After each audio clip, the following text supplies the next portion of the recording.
Okay, 1 second. Let me finish this.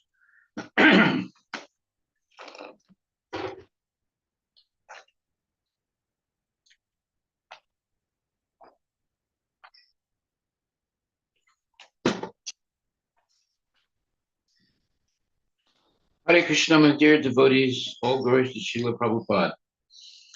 Hare Krishna, Krishna Krishna, Hare Hare. Hare Rama, Rama Rama, Hare Hare. Today, or this evening, we're hearing from chapter 5 and text 25. And so that's chapter 5, text 25. And it says, those who are beyond the dualities that arise from doubts, whose minds are engaged within, who are always busy working for the welfare of all living beings, and who are free from all sins, achieve liberation in the Supreme. Let me read that again. It's a very nice verse. Those who are beyond the dualities that arise from doubts,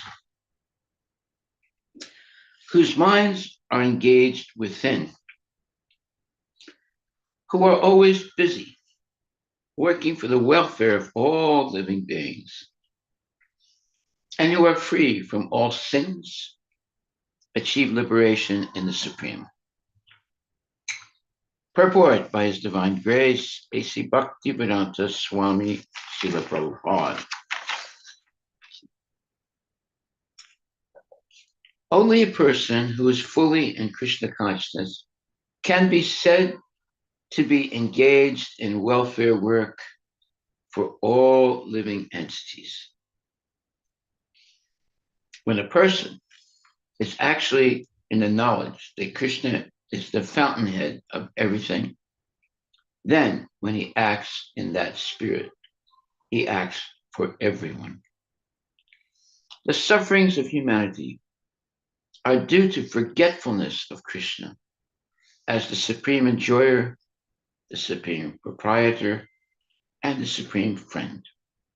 Therefore, to act to revive this consciousness within the entire human society is the highest welfare work.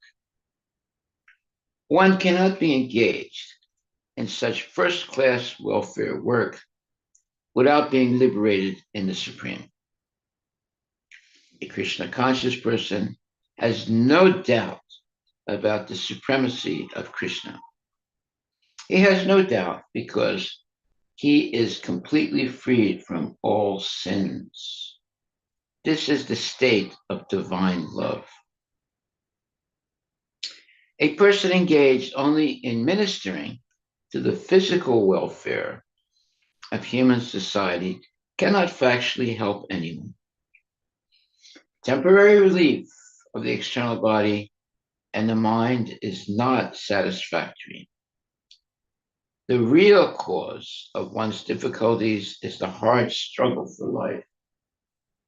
In the hard struggle for life may be found in one's forgetfulness of his relationship with the Supreme Lord.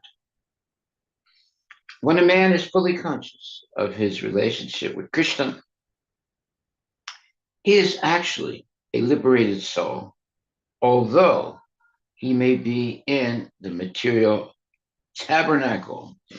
That's like a biblical word, tabernacle. It means in the material world. Okay, so the verse says, those who are beyond the dualities that arise from doubts, whose minds are engaged within, who are always busy working for the welfare of all living beings, and who are free from all sins, achieve liberation in the Supreme. Once, a very long time ago, during a class, the person that was giving the class, he was temple president, he said, and we don't engage in any welfare work. And Prabhupada was listening. He was sitting there listening to the class. And when that devotee said that, Prabhupada said, no, Krishna consciousness is the best welfare work. Mm-hmm. He corrected him. Of course, that doesn't mean they were engaged in mundane welfare work, but we are engaged in transcendental welfare work. Well, mundane welfare work is uh, giving help for the material body. But spiritual welfare work is giving support to the soul and the body. So it's much more significant welfare work. There's so many people doing mundane welfare work in the world. It hasn't solved all the problems of life. They're still there. But when you give spiritual welfare work, and of course, you can also at the same time simultaneously give material welfare work, that actually helps people make spiritual advancement. Simply material welfare work will not really change society. The homeless people who get free food, that's not enough to help them. They still have to worry about, where they're going to live, this thing and that thing, so forth. But spiritual welfare work will solve all their problems. So when I was a young devotee, before I joined, I was living, but it was difficult. But when I joined the devotees, then my life became very easy. At least we had nice prasadam and a place to sleep. And now we were able to preach every day. We were not rich, but we had all our minimum needs taken care of by the mercy of Krishna. So I was not, before that, I was always struggling. Once I became a devotee, it's not that we became rich and nobody was funding us, but by working cooperatively with the other devotees, at least we would go out on Sankirtan and basically sell books and preach and make devotees. And more people got interested and would give donations. And then I could see that this is Krishna's mercy. We never had a problem of not being able to eat or not having a place to stay. So when you become a devotee, those necessities are taken care of by Krishna. He'll make sure that the devotee has a place to stay. He'll make sure the devotee has prasadam, because he's doing the work of Krishna by trying to spread Krishna consciousness. So was there any anxiety that day? No, because every day we'd go out and chant Hare Krishna.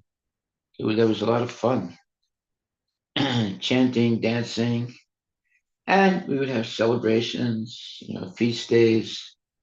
So there was no real anxiety. I don't remember us being in anxiety, even though when we weren't able to pay the rent of this place that we were staying at, and the owner cut off the electricity and the water, right? But we kept staying there, not paying any rent. And we would take showers in the college campuses. And we were cooking our food in the house of a very nice lady who felt sorry for us. Although she was a Muslim, but she said you can come and cook in my house. Mm-hmm. She had 12 kids. I don't know how she made a living to feed those 12 kids. But even though she had 12 kids, she let us use, a little part of her kitchen uh, to cook our prasadam. So, yeah, even in the worst situation, we're always very happy. And we're never really, starving or homeless or whatever. That's by Miss Krishna's mercy. Okay, so the main point here is that a Krishna conscious person has no doubt about the supremacy of Krishna. He has no doubt because he is completely freed from all sins. This is the state of divine love. A person engaged only in ministering to the physical welfare of human society cannot factually help anyone. Temporary relief of the external body and the mind is not satisfactory.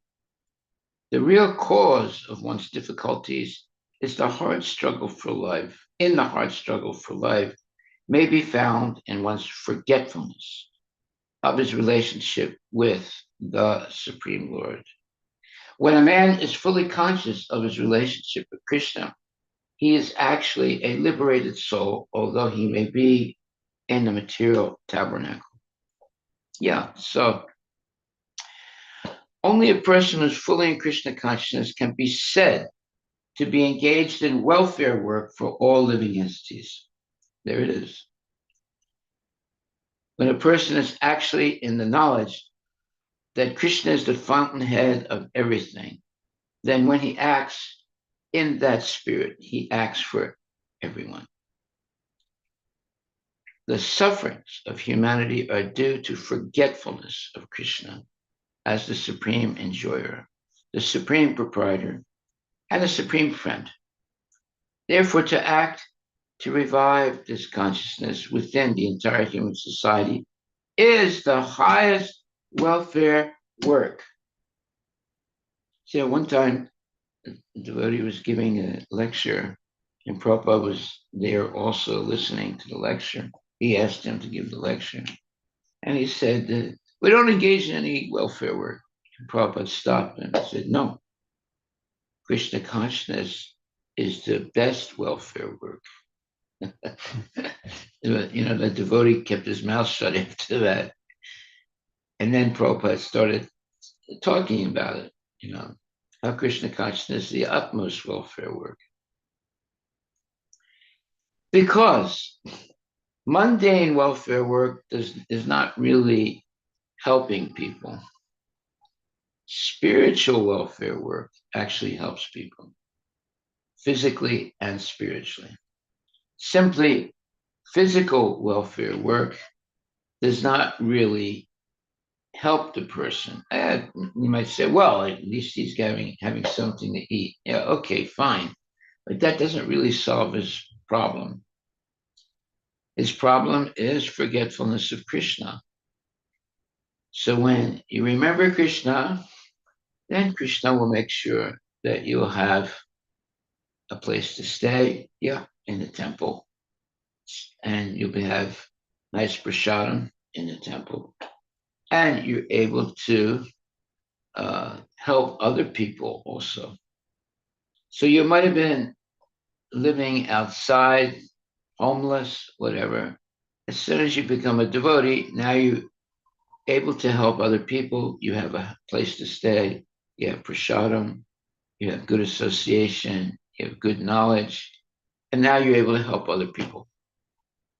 So the solution to all problems is to become a devotee and seriously engage in Krishna consciousness. And here Prabhupada says the real cause of one's difficulties in the hard struggle for life may be found in one's forgetfulness of his relationship with the Supreme Lord. When a man is fully conscious of his relationship with Krishna, he is actually a liberated soul, although he may be in the material tabernacle or material world. Okay, so we should take that statement, that last paragraph of chapter 5, verse number 25, is most important. The real cause of one's difficulties in the hard struggle for life may be found in one's forgetfulness of his relationship with the Supreme Lord. When a man is fully conscious of his relationship with Krishna, he is actually a liberated soul, although he may be in a material tabernacle or a material world. That is a very profound statement. And it's the truth. I experienced that. I was always struggling before I was a devotee. But as soon as I became a devotee, even though we're not rich, but I was always able to have a place to sleep, to be able to take a shower and chant Hare Krishna and have nice prasadam. Even though we were poor, but still, we had everything we needed. So you have to actually experience these things. But if we're only ministering to the physical welfare of human society, that cannot really help anyone. Temporary relief of the external body and the mind is not satisfactory. The real cause of one's difficulties is in the hard struggle for life may be found in one's forgetfulness of his relationship with the Supreme Lord. When a man is fully conscious of his relationship with Krishna, he is actually a liberated soul, although he may be in the material tabernacle or material world. So that is our takeaway today. It's a very profound statement.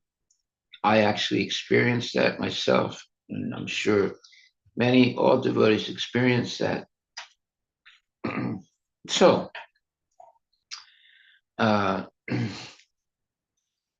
this is the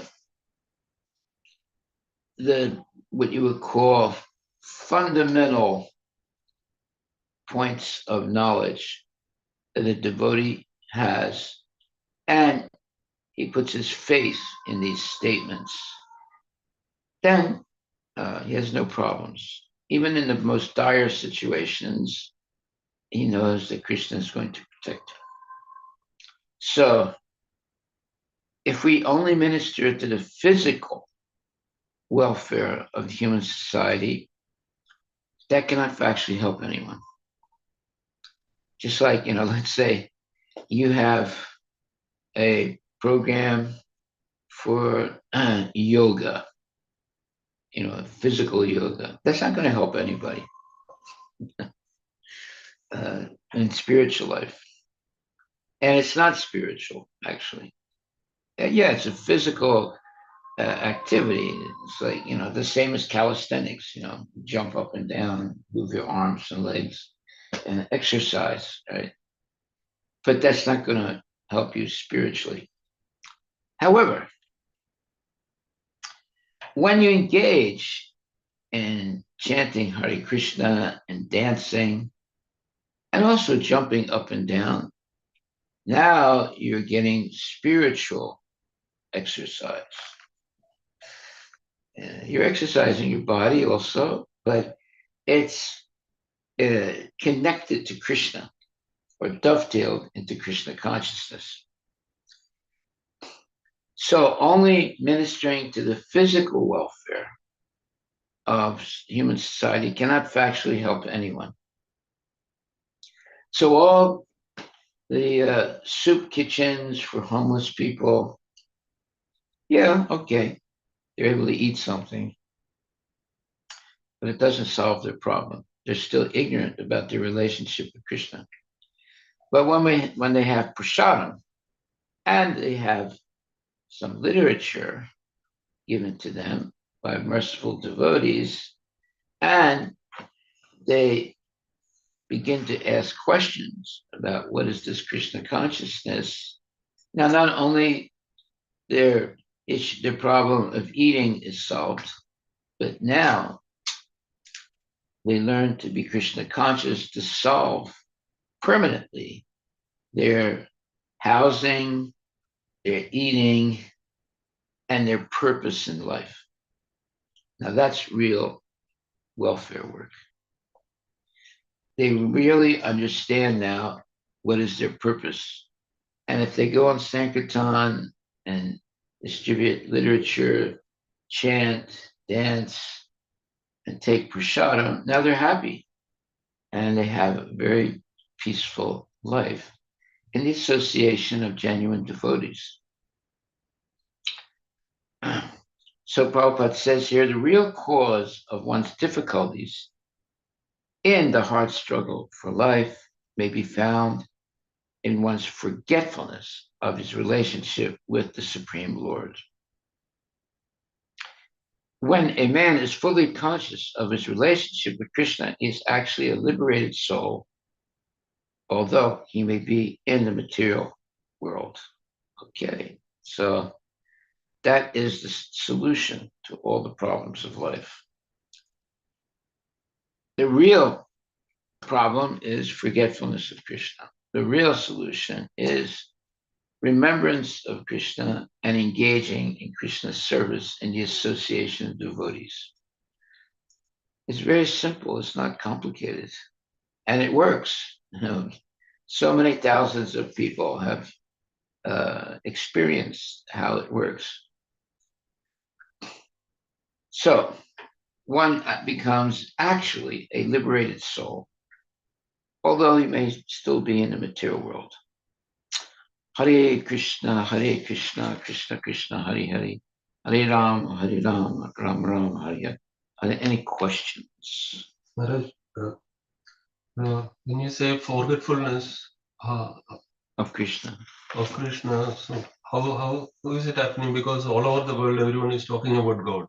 So how can one forget? But do they know who God is? But forgetfulness means the relation between God and him. That's what. Well, yeah. I mean, you don't think people have forgotten their relationship with God in the world?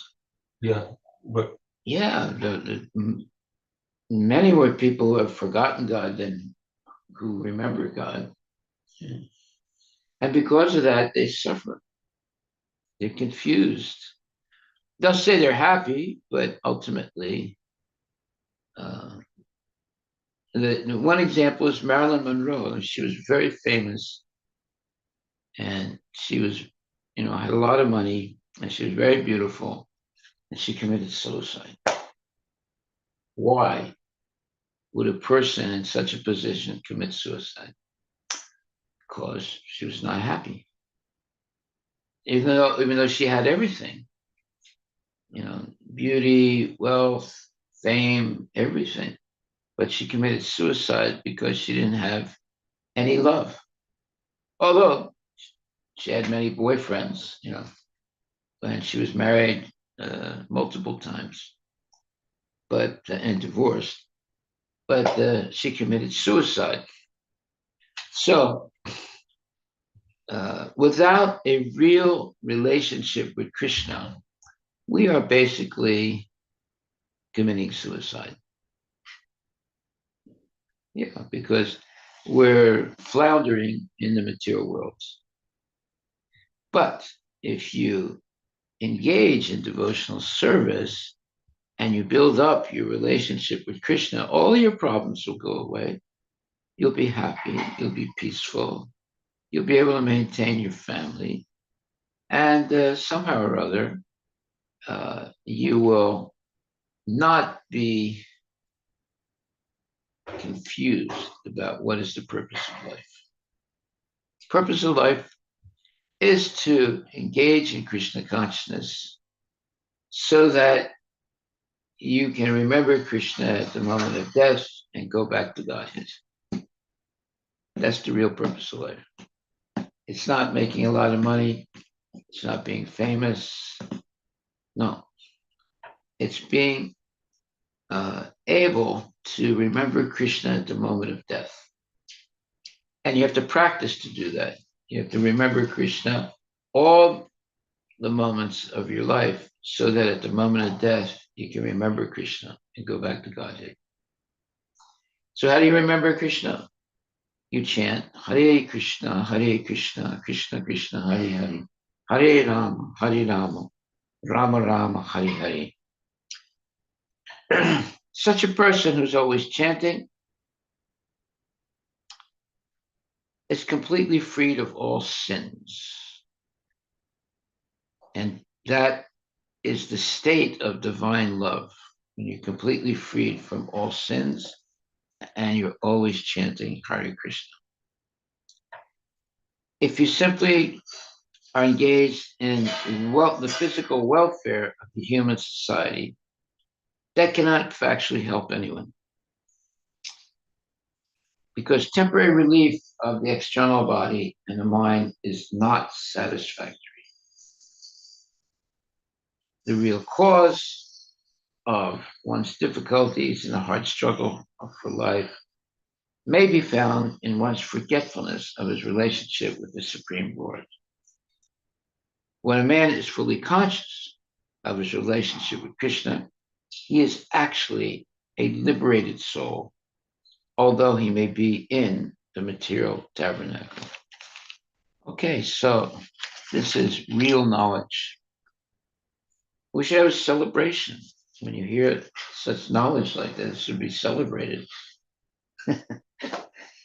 Not many people have this knowledge. It's a very high level knowledge. It's explaining what the problem of life is, and it's explaining how to solve the problem of life. So a lot of people can explain the problem of life, but they don't really have the real solution to the problem of life. They can explain it, the problem of life. They know what the problems are. But to know what the solution is, that's another thing. That you can only get in Bhagavad Gita. All the movies and fiction, they show the problems. Yeah, but they there's don't no give the solution. Yeah, that's true. I'm glad you said that. That is the truth. Well, in the end, there's the hero and the heroine. After all the problem they have, now they're kissing each other, and they go off in the, riding in the uh, to have a happy life, right? But that doesn't really solve the problem. It looks like it solves the problem, but it's not real. They still have the problem of eating, sleeping, mating, and defending. Okay, well, everybody has that problem, but also understanding their relationship with Krishna. Now, that's something that is special. And then, on top of that, acting in that relationship with Krishna. Now you're in the right track for going back to Godhead. They never show that in movies. So whatever they're showing you in the movies, where in the end, the heroine and the hero are holding hands and going together for a happy life. That's not the solution. Yeah. So most movies explain very well what the problems are, and books also. Yeah. They don't really explain what the real solution is. They are very much celebrated, all these classics, so-called classics. They are actually showing the problems, but there is no They can solution. show the problems really good. If you read books like, written by Dostoevsky, Yeah, only the all problems, but no solutions. It's strange, isn't it? They write a book like 500 pages. It's all problems. Tolstoy also. He's Leo Tolstoy. Tolstoy, yeah. In the final years of his life, he started thinking, what is the solution for this? Voltaire, what he wrote, in the end, he considered that you should have a garden and cultivate fresh food. That's the solve. That's as far as he went, as far as the solution of problems goes. Yeah, so these are not really philosophers. They are speculators, yeah. They know what the problems are. They can explain the problems very well, but they don't have any real solutions to the problems. So it's like the Gödel's theory that the solution to the problem cannot be within the problem. The solution has to come from outside. Of course, yes. Yeah, you always have to go outside of yourself to find out what the solution is. Yeah. Okay, any questions, comments?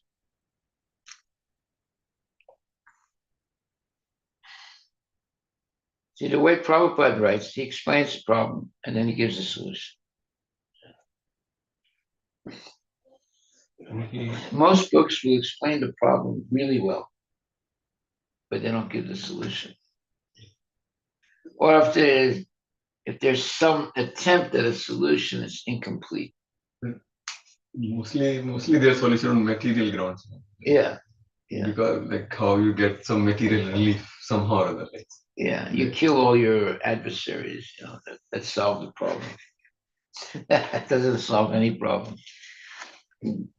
Because the next generation will come up and you'll have to fight with them also. Yeah. Yes. One comment, Maharaj, earlier before doing before doing devotion service, like I was doing some little volunteer work, like mundane welfare. Yeah. But gradually I was hearing and associating with devotees. I had totally lost that like taste into the mundane welfare work over a period of time, slowly. Yeah. So now I don't contribute at all on. But you do welfare work. Yeah, Go out with the food truck. yes, but not the mundane part. Well, no, it is mundane. You're giving them food, but it's prashadam, so it's not right. And sometimes you give them books. Sometimes they ask you questions. You're giving them a chance to be Krishna conscious. So that's spiritual welfare work. Yeah. This is addressing both needs. Yes. Material and spiritual. Material and in the mundane welfare work, they are not concerned about the destiny of the people, the final destiny. What should be the? They don't know what it is, so how can they teach other people? I'll tell you, frankly speaking, most people believe you live once. When you die, there's nothing. Finished. Mm-hmm. You can make a survey, you'll see this is what most people believe. Or most people hope it's like that. But even if they have some philosophy, they don't lead their life with that thought. Right? Only in Krishna consciousness, we're constantly reminding ourselves about our ultimate eternal life. Most of the philosophies, let's say, even if you go to within India, they just go to the temple. What do? They don't think about like, Lord, I want to come back to you. They're only like mostly praying for their business, Archana, this, that, and all. Even within Vaishnavas only, I think our Gaudiya Vaishnava particularly, there is a lot of emphasis on this eschatology of ultimate destination, ultimate goal. Yeah. In all other cultures, they don't think much about that, even within India. So it's mostly about how to be happy. Maybe there is whatever the purpose of getting liberated, most of the times it is almost like a ritual. You don't think about it. Consciously, you don't think about it. How to be liberated? How to be liberated? Yeah, maybe you bring in a Brahmana and then the Brahmana does something and you never get educated on why you did it. When I ask people, they say that it is not possible a common. What Bhagavad Gita is saying, it is not possible for a common man to follow all the things. It's very difficult and The very original Vedas. Yeah. Hmm. So what they are saying is, as long as we live, Chanting and dancing and feasting is not possible. they think about the deep meditation. But that's not Bhagavad Gita. Yeah, that's what they're That's the understanding. wrong understanding. Renouncing whatever we have to renounce and live like a sannyasi. Actually, those are all exactly the things Arjuna wanted to do. Krishna said, don't do it. And when Krishna said, okay, meditate, then Arjuna said, I can't do it. Yeah, but you can. I mean, even when people want to have a good time, they chant, they dance, they have nice food. Well, we're doing that all the time: chanting, dancing, nice prasadam, and also hearing nice things, and being happy. Chant Hare Krishna and be happy. And we don't have to learn any other mantra. You just know that one Hare Krishna mantra. That's it. Like Haridas Thakur, was he chanting all these other mantras? No. He was only chanting Hare Krishna. And he attained perfection. And he was a Muslim, or born in a Muslim family. And he had a very wonderful life, chanting Hare Krishna. He didn't chant any other mantra. Yeah. Therefore, Krishna consciousness is actually very easy. On the other hand, it's also very hard because you have to give up sinful activities. Attachments. You have to give up false attachments, yes. You don't give up attachment to Krishna. See, the Mayavadis, they believe you have to give up all attachments, including attachments to Krishna. Right? Devotees, they give up attachments, but they don't give up attachment to Krishna. Do you give up attachment to Krishna? No. But the Mayavadi said, no, you have to give up everything. Okay? That's why they don't really attain liberation from the cycle of birth and death. Or it could take them very many births and deaths to eventually come in contact with a genuine devotee, and then they are liberated.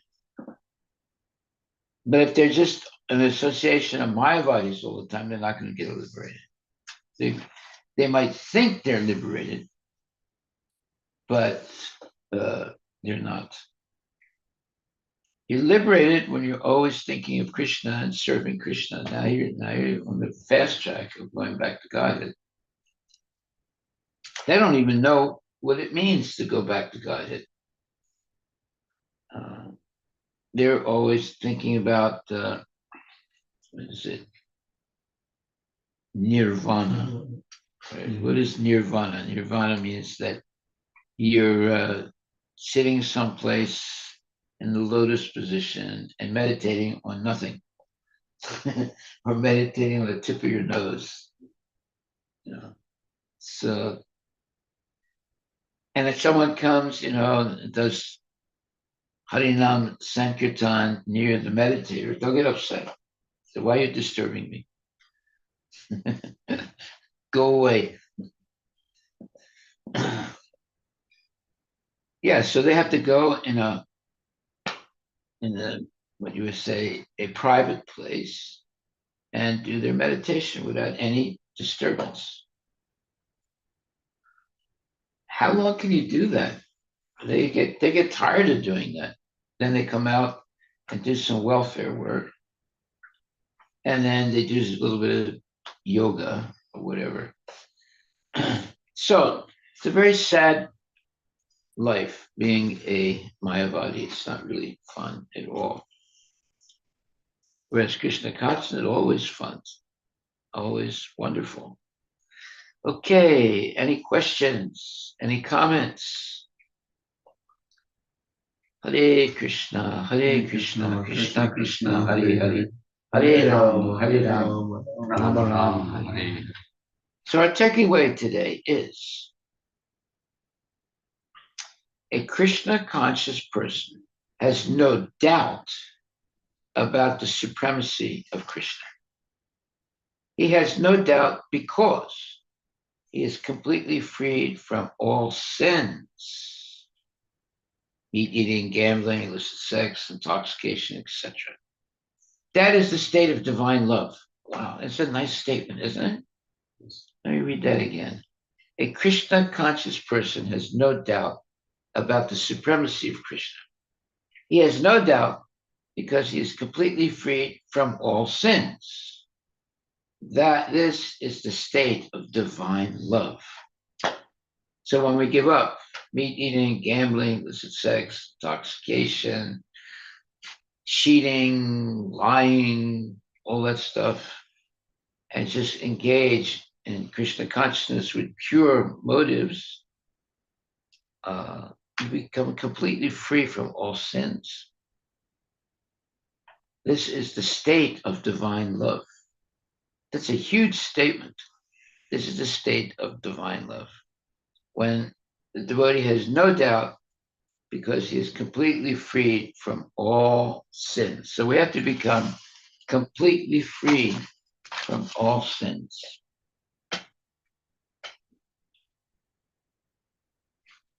So how we will be completely free, Maharaj? Because our past sin is still there. Like means we are trying not to commit sin now onwards, but how will we be free from the past sins? Like those are still there. Like they will come. Well, in order to engage in Krishna consciousness, your sins have to be put in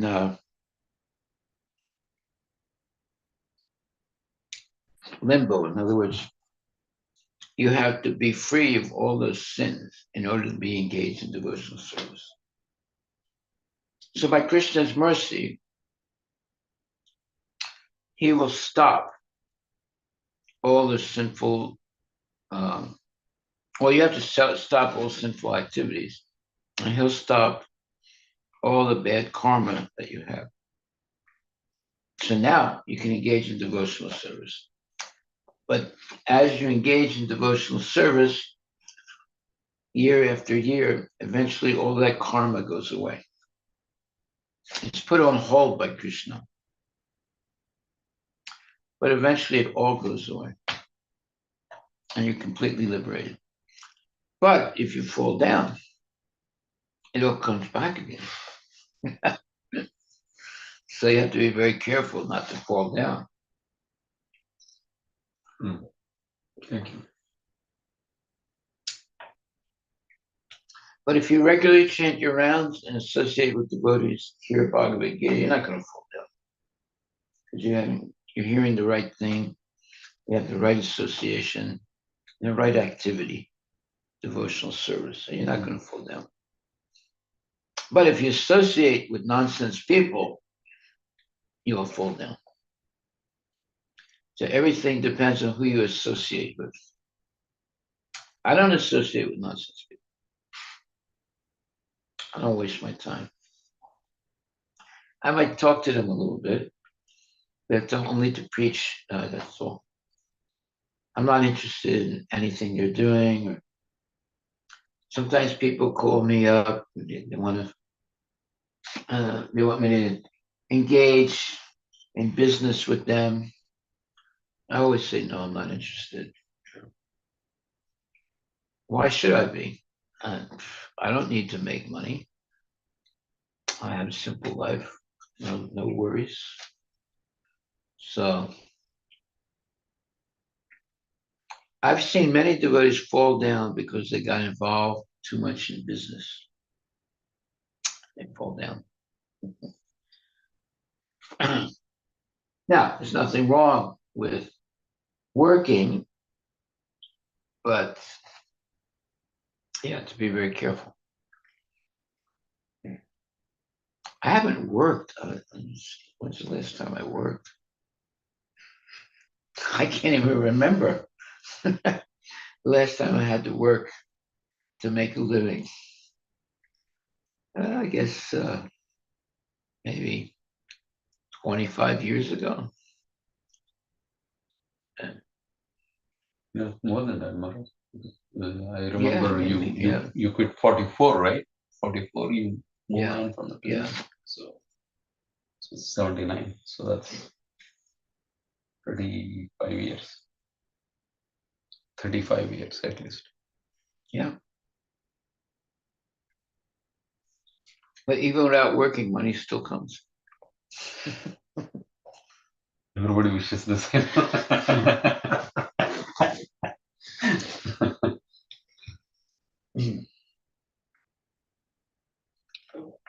But sometimes I give large donations to the temple. Now, how can I do that? $25,000, $50,000. Because money comes. But this money is not meant to be held. It's meant to be used in Krishna's service.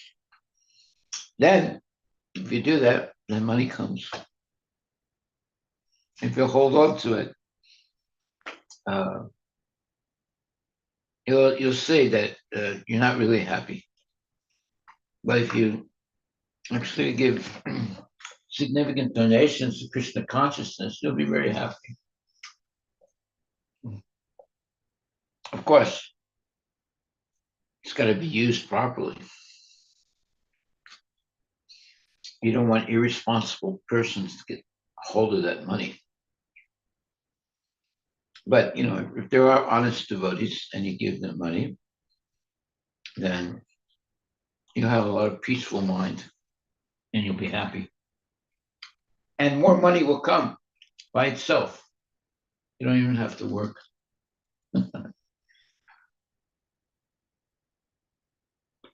Years ago,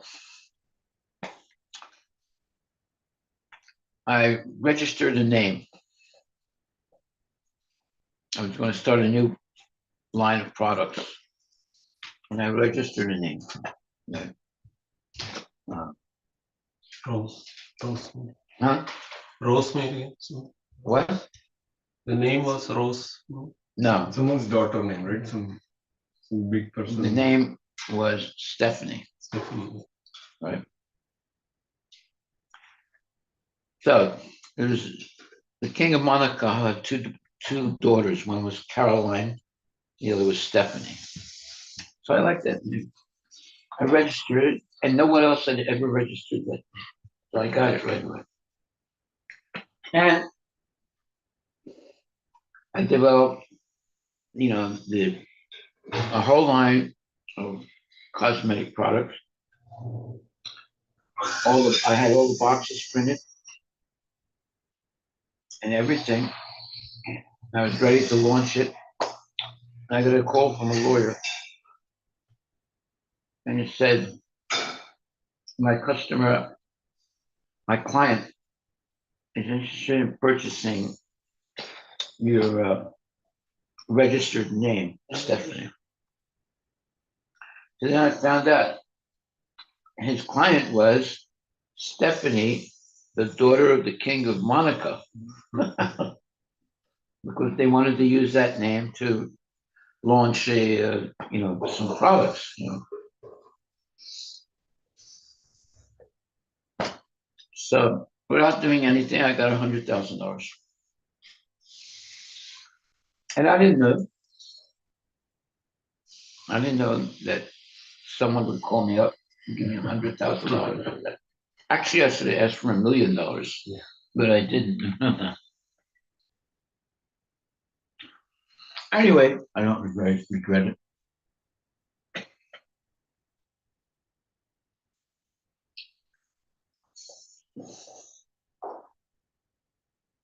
So Best thing to do is just chant Hare Krishna and follow the regulative principles. No sinful activity. Regularly hear lectures or give lectures. And go on Sankirtan, eat only prasadam. All your problems will go away. You got any problems? No. See, you have any problems? No. Proof. Haribol. All glories to Srila Prabhupada. Hare Krishna, Krishna Krishna, Hare Hare. Hare Ram, Hare Ram, Rama Rama.